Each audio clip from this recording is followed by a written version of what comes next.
हामी पाथिभरा माताकोमा जाने हो।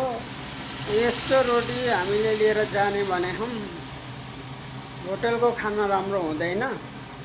यही रोटी खाँदै खाँदै खाँदै खाँदै हामी दुईजना जान्छौँ। खाम भयो नि मलाई त यो रोटी देखेर। किन खाम भगवानलाई चढाएर खाने हो कि आफैले चढाएर खाने हो? यहाँ हाम्रो भगवान पनि यहीँ हुनुहुन्छ। अब हामीले यसरी भगवानलाई चढाएर खान्छौँ। आहाहाहाहा खानै मन लाग्ने रोटी छ त। कसो गर्ने हो? भगवानलाई नचढाइकन खान भएन। कति धेरै रोटी पकाएको हो।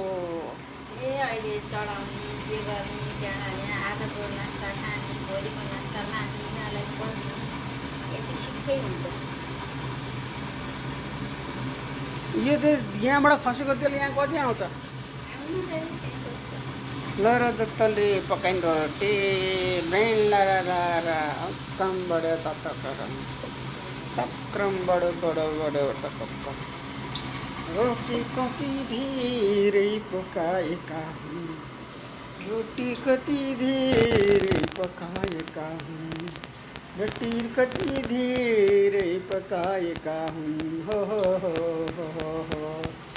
रोटी धेरै पकाउने लारा दत्तले पकाउने, रोटी धेरै पकाउने लारा दत्तले पकाउने।